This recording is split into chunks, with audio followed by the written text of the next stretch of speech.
J'espère que vous allez bien, j'espère que vous portez bien.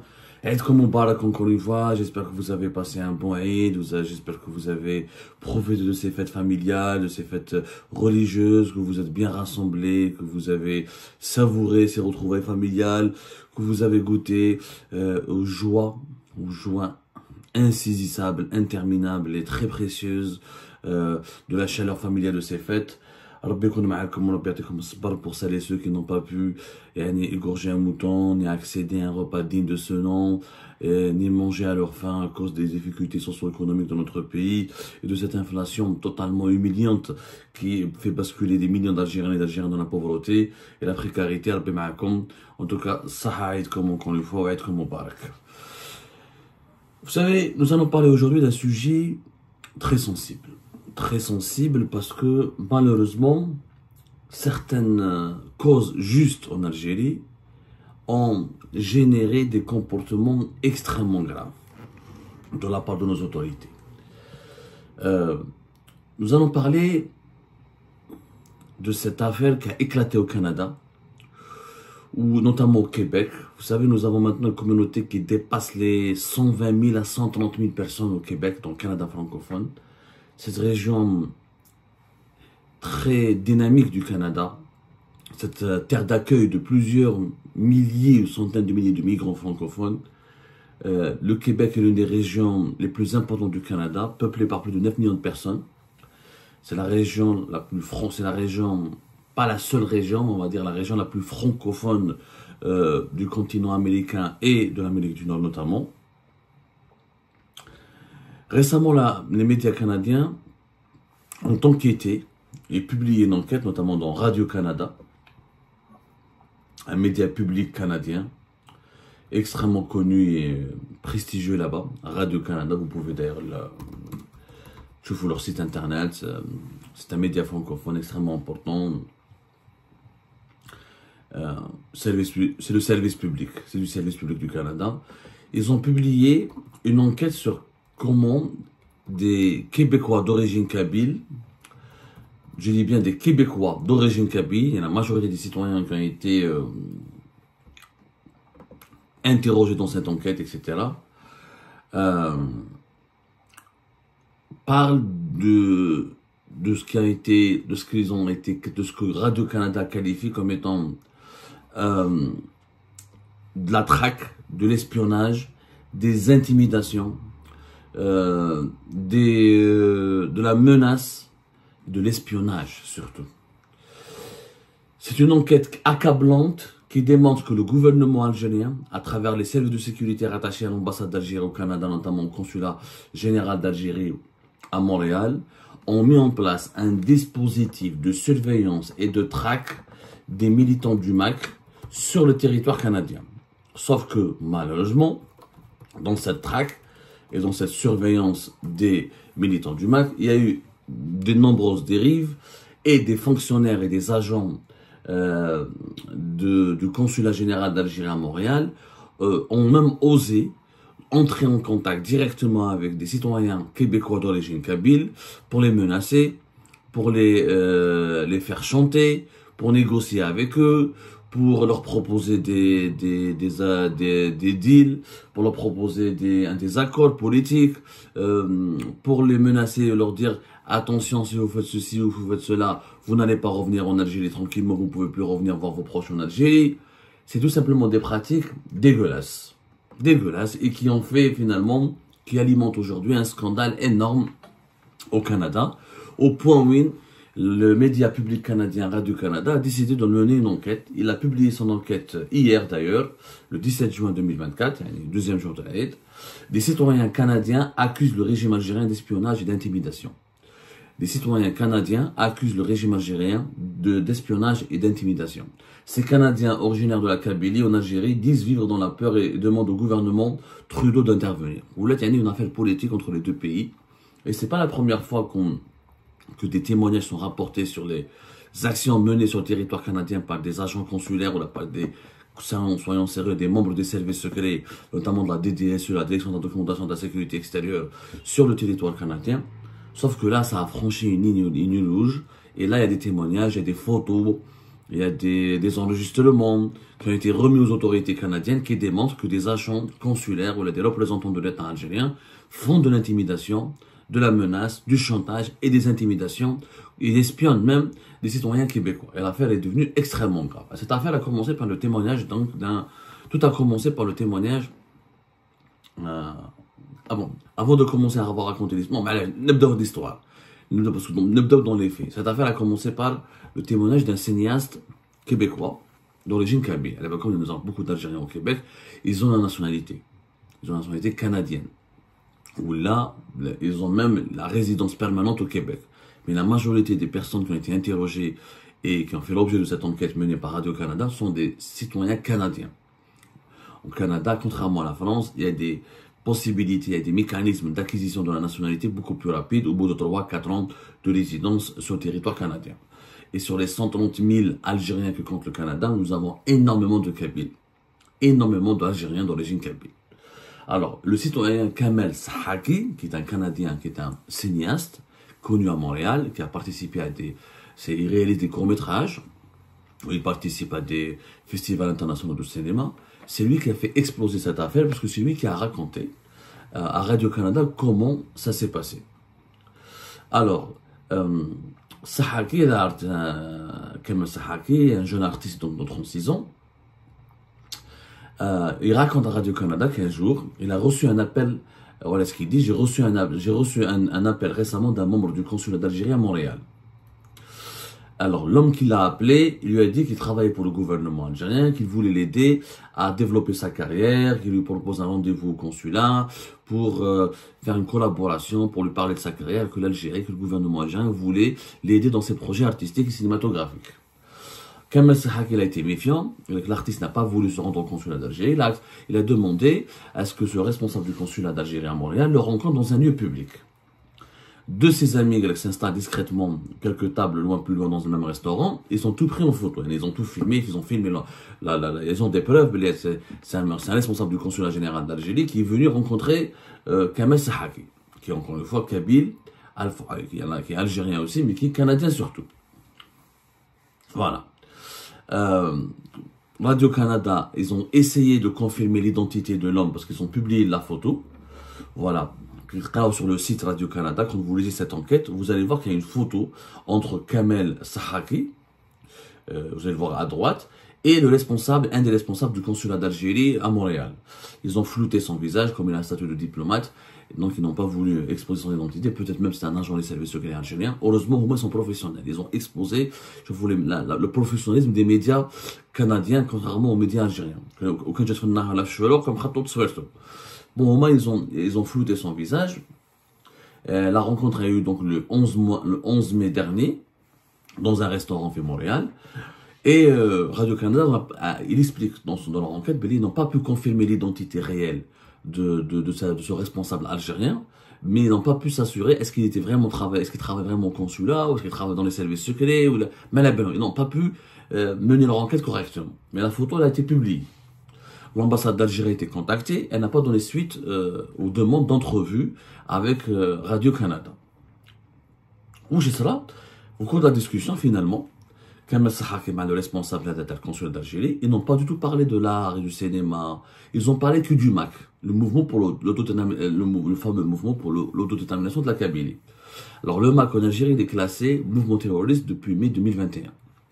Ce classement n'a pas été validé par les instances de la communauté internationale, ni par beaucoup de pays à travers le monde, notamment le Canada, où il y a une grande communauté kabyle, où il y a même beaucoup de militants du MAC qui vivent effectivement au Canada. Sauf que le Canada, comme les États-Unis d'ailleurs, comme la France, comme beaucoup de pays européens, ne considèrent pas le MAC comme un groupe terroriste parce que le MAC n'a jamais recouru aux armes à l'action violente, n'a pas pris les armes, n'a pas pris le maquis, n'a pas enclenché une guerre civile. Le MAC, certes, il a des revendications radicales, condamnable du point de vue. Moi, personnellement, je condamne les revendications du MAC. Pour moi, je suis contre l'autodétermination pour la Kabylie. Pour la Kabylie, elle est le corps battant de l'Algérie. Sauf que je ne peux pas considérer le MAC comme mouvement terroriste. Aucun juriste sérieux à travers le monde ne peut considérer le MAC comme mouvement terroriste. Parce que le terrorisme, c'est l'usage de la force, des armes et de la terreur contre une population ou contre les autorités d'un pays.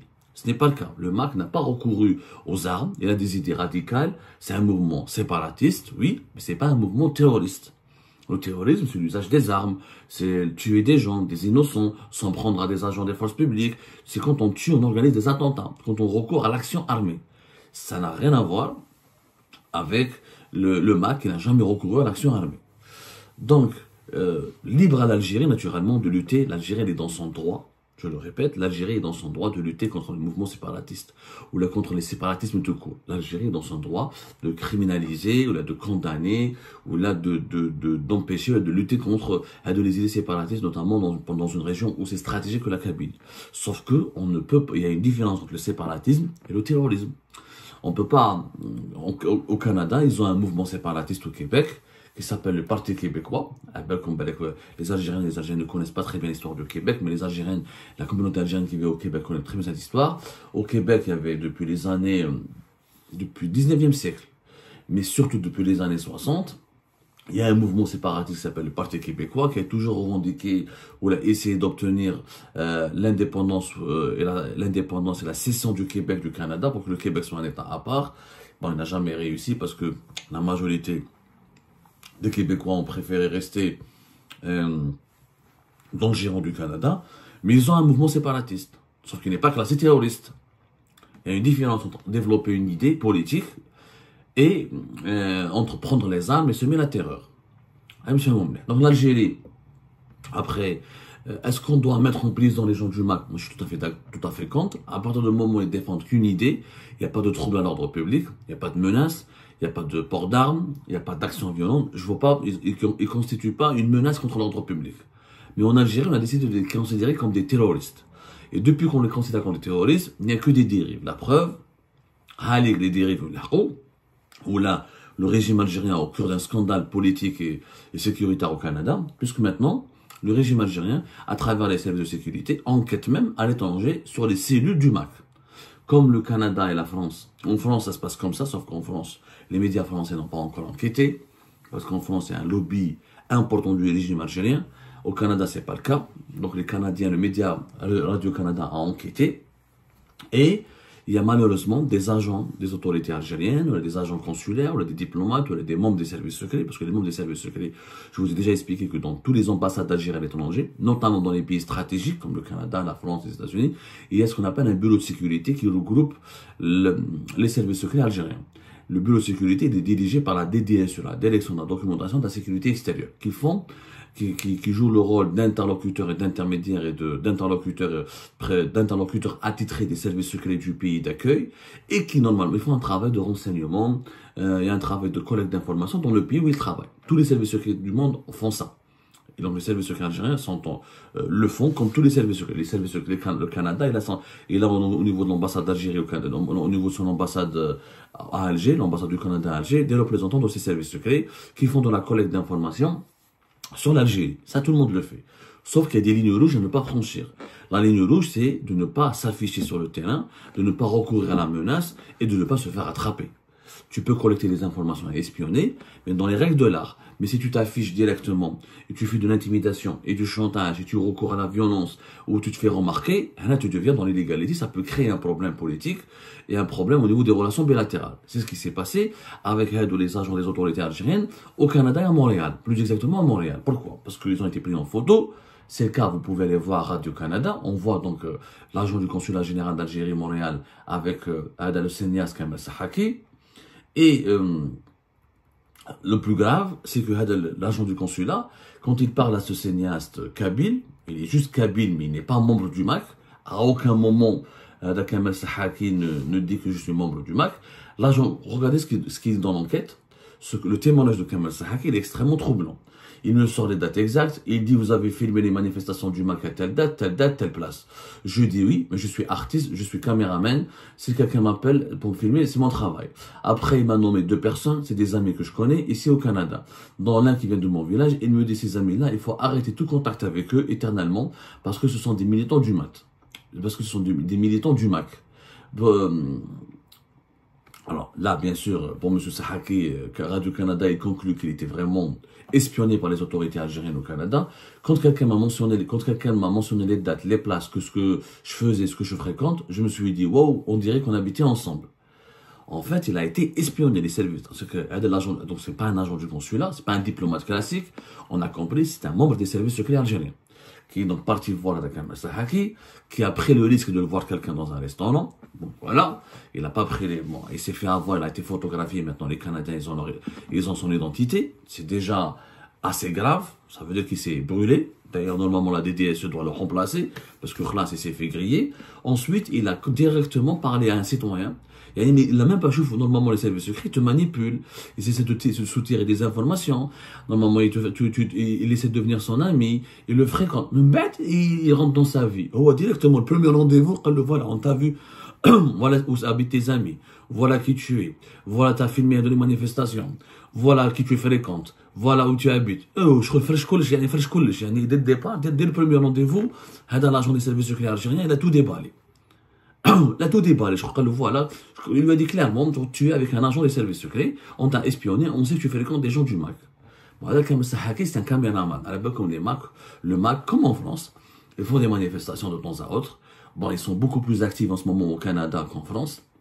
Parce qu'au Canada, il y a plus de liberté d'expression, il y a plus de liberté individuelle. Et au Canada, surtout, il y a une doctrine à les peuples autochtones. Comme c'était un pays qui a été peuplé par les Amérindiens et que les peuples d'origine du Canada ont été massacrés par la colonisation britannique, puis française, etc. Donc les peuples autochtones ont des associations, ont des partis politiques, etc. Et ils peuvent s'exprimer, organiser des conférences, des rassemblements, des manifestations. Et le MAC profite du Canada de cet environnement favorable, cet environnement politique et juridique favorable au peuple autochtone pour réclamer son droit, etc. Et parce que le MAC, quand il véhicule son discours à l'étranger, il dit que le Kabylie, c'est un peuple autochtone, comme les Amérindiens du Canada, ils ont été massacrés par les Arabes occupants, etc. Et ils ont tout un récit sur cette histoire, et ce récit fonctionne auprès des autorités canadiennes qui les autorisent à manifester. Ça ne veut pas dire que le Canada leur donne de l'argent, ou là les finance, ou là les soutiennent. Non, pas du tout. Juste, ils leur donnent le droit. Vous avez un cadre bien précis, des règles, vous avez des droits et des devoirs. Vous pouvez vous exprimer. Donc, quand ils font des manifestations, Kamal Sahaki, il faisait partie de ces caméramans. Ils pour les filmer. Kamal Sahaki, n'a rien à voir avec le MAC. J'ai au khadma parce qu'il est cinéaste dans sa vie. Comme le cinéma, c'est pas chaque jour. Pour gagner sa vie, il fait pas des films chaque jour, donc pour compléter ses revenus, gagner sa vie, il travaille comme caméraman. Donc ils l'ont payé pour filmer des manifestations et faire des clips il fait des prestations qu'ils vont aux organisateurs de ces marches, au cadre du MAC au Canada. Voilà. Donc les autorités algériennes, donc ça, en fait clairement, qui te l'a son interlocuteur, l'agent des services secrets algériens, au consulat général d'Algérie à Montréal, il lui a dit clairement, si tu veux revenir en Algérie, si tu veux retrouver ta famille, si tu veux revenir en Algérie et ne pas avoir des ennuis, tu dois plus fréquenter, tu dois pas faire ceci, cela. Et certainement, je pense que Kamal Sahaki n'a pas tout dit, et certainement, parce que c'est leur méthode, moi je connais très bien comment ils fonctionnent ces gens-là, certainement il lui a dit, tu travailles pour nous, tu nous donnes des informations, tu nous dis comment les gens du MAC travaillent, comment ils gagnent leur argent, comment ils se financent. Ce qui est extrêmement dangereux. Bon, l'espion, l'agent des services secrets algériens, il est dans son rôle d'essayer d'espionner ou de collecter des informations sur les cellules du MAC. Sauf qu'il y a une méthode, il y a une méthodologie, il y a un mode d'emploi, il y a des règles, il y a une façon de procéder. Et ça ne se passe pas comme ça. Normalement, les services secrets du monde entier travaillent de façon, ce qu'on appelle la finesse, la manipulation. Il y a des techniques. Tu gagnes la confiance de quelqu'un, encore une fois, tu le mets à l'aise, tu arrives à le convaincre d'intégrer ton compte, tu arrives à le convaincre de créer un lien d'affinité avec lui, un lien d'intimité. Ensuite, tu le recrutes, entre guillemets, et tu lui demandes de ramener des informations. Chez le premier jour, voilà où tu habites, voilà que tu fréquentes, tu as filmé ceci, tu es en danger, tu ne pourras plus rentrer en Algérie, si tu rentres, tu seras bloqué, tu peux être arrêté. C'est de l'intimidation. C'est même pas de l'espionnage, c'est de l'intimidation et de la menace. C'est de l'espionnage brutal. Donc, la brutalité a provoqué un scandale, puisque Kamal Sahaki a raconté ça. D'ailleurs, Kamal Sahaki, on a publié des vidéos avec la journaliste canadienne de Radio-Canada qui a fait cette enquête, Madame Brigitte Bureau, qui explique ce qui s'est passé après. C'est extrêmement grave. Qu'est-ce qui s'est passé après? C'est que Kamal Sahaki, on lui a proposé, avec l'agent du consulat général, de signer un papier Dans ce papier, c'est un document, il doit renoncer à toute activité avec le MAC, il doit renoncer à rencontrer des gens qui sont issus du MAC, et, et, et il doit s'engager à fournir les noms des autres jeunes ou là, des autres personnes kabyles qui travaillent ou là, qui connaissent des gens au sein du MAC ou là, qui font partie du MAC. C'est un document que tu signes. Yani, tu deviens espion pour le consulat général d'Algérie. Tu deviens espion pour l'État algérien. L'interlocuteur, le fonctionnaire à le consulat général d'Algérie à Montréal, qui est certainement encore une fois un agent des services secrets, il lui a dit voilà, avec ce document, tu peux faire des allers-retours en Algérie sans craindre aucune représailles, ou là, sans craindre des représailles, ou là, sans craindre, il n'y a aucune mesure, aucune punition, ou là, tu crains rien, ni une arrestation, ni placement en détention provisoire, ni interdiction de quitter le pays, et tu peux partir, tu peux faire des allers-retours sans danger. C'est choquant. Il lui a montré le document, avec le document, tu dois signer un document, etc. Quand Massahaki a refusé, il a dit je ne suis pas à vendre, je veux rentrer voir mon pays et ma famille, je veux rentrer au pays pour voir ma famille, mais pas à n'importe quel prix. Donc il a refusé ce deal. Voilà. Comme l'ambassade d'Algérie à Ottawa a été filmée, donc elle a été photographiée par l'enquête de Radio-Canada, parce qu'encore une fois, ils ont demandé hier, je ne comprends pas comment l'ambassade d'Algérie n'a pas réagi, ce qui est très grave. Donc, le fait que l'ambassade d'Algérie n'a pas réagi, ça a aggravé le soupçon et ça a confirmé les accusations et les révélations faites par les citoyens canadiens d'origine kabyle qui ont témoigné pour Radio-Canada. Au moins, quand l'ambassade d'Algérie a réagi, également c'est faux, on n'a pas les preuves qui travaillent pour le consulat, que c'est quelqu'un qui fait pas partie du consulat. Ils n'ont même pas démenti l'information. Ils auraient pu au moins faire semblant et démentir les informations pour préserver la crédibilité de l'État algérien. Parce que l'État algérien n'a plus de crédibilité. Son intégrité morale, elle est totalement... elle s'est effilochée, elle a été déchirée sa crédibilité. Parce qu'il fait dans un pays étranger, tu fais de l'espionnage, et tu menaces, et tu rencontres des gens dans des cas, et tu organises des rencontres entre les services secrets et des citoyens de ce pays, dans des cafétérias, dans des restaurants, tu leur demandes de signer des documents. Imaginez le contraire. Imaginez que ce soit les services secrets canadiens qui interviennent en Algérie, qui rencontrent des Algériens dans des cafétérias, dans des restaurants, qui leur font signer des documents, qui les menacent, des intimidations, qui leur font du chantage. Et imaginez comment l'Algérie aurait pu réagir. Et la réaction des Canadiens elle était probablement gentille. Quand l'Algérie, quand on a violation de la sécurité nationale, violation de la souveraineté de l'Algérie, ou l'ambassadeur du Canada serait convoqué, l'ambassadeur l'ambassade. Les Canadiens ont réagi de façon franchement, très gentille. D'autant plus que cette enquête de Radio-Canada, qu'est-ce que nous apprend? Comme les Algériens au Canada, beaucoup n'ont pas réussi, mais beaucoup ont réussi. C'est vrai que l'immigration algérienne au Canada, le rêve algérien au Canada n'existe pas réellement. Et il y a beaucoup d'Algériens qui ont immigré au Canada, ils galèrent, ils sont taxieurs, ils font des petits métiers. Mais il y a une minorité d'Algériens au Canada, une minorité vraiment, qui ont réussi, qui sont devenus hommes d'affaires, chefs d'entreprise, et qui sont devenus aussi fonctionnaires. Il y a des gendarmes canadiens d'origine algérienne, il y a des élus, il y a des fonctionnaires qui travaillent pour les autorités fédérales, qui travaillent pour, par exemple, les autorités du Québec. Et bien, cette enquête du Canada raconte, Radio-Canada a appris que les employés des gouvernements fédéral et québécois comptent parmi les citoyens canadiens d'origine kabyle qui ont récemment fait l'objet d'intimidation de la part du régime algérien et n'ont pas voulu accorder d'entrevue formelle par crainte de représailles contre leurs proches, toujours en Algérie. Nous avons accepté de taire leur identité pour cette raison. Il y a un climat de peur dans la communauté. Donc, après, ils ont fait témoigner des responsables d'associations kabyles qui sont basés au Québec. Mais Radio-Canada a parlé à pas mal de fonctionnaires algériens d'origine kabyle et qui ont la nationalité canadienne et qui travaillent pour le compte des autorités canadiennes et qui expliquent que Roumathanik, exactement, ça leur est arrivé la même mésaventure qu'avec le cinéaste avec Massahaki qui a témoigné, qui a tout déballé. On les appelle depuis le consulat, on leur demande de venir au consulat, on leur demande de les rencontrer dans un lieu public, on les menace, on leur fait comprendre qu'ils ont été espionnés, qu'ils ont été photographiés, filmés, enregistrés et qu'ils sont dans la merde, grosso modo, parce que s'ils rentrent en Algérie, ils risquent d'être arrêtés, ou là, ils risquent de, s'ils rentrent en Algérie pour revoir leurs proches ou leurs parents, ils risquent d'être arrêtés, ou là, ils risquent d'être empêchés de quitter le pays, et que s'ils collaborent pas avec les autorités algériennes, s'ils signent pas un document dans lequel ils collaborent avec les autorités algériennes, ils collaborent en fournissant des informations, en espionnant des citoyens canadiens, d'autres citoyens canadiens, au profit du gouvernement algérien, eh ben, ils ne pourront plus remettre les pieds en Algérie. C'est extrêmement grave, cette affaire. C'est extrêmement grave. Et là, le Canada pourrait convoquer l'ambassadeur algérien, il pourrait demander des explications, ça peut remettre en cause carrément les relations algéro-canadiennes. On en reparlera dans la deuxième partie pour vous expliquer ce que les autorités canadiennes, comment ils ont réagi et comment cette affaire risque de prendre les proportions d'un scandale politique.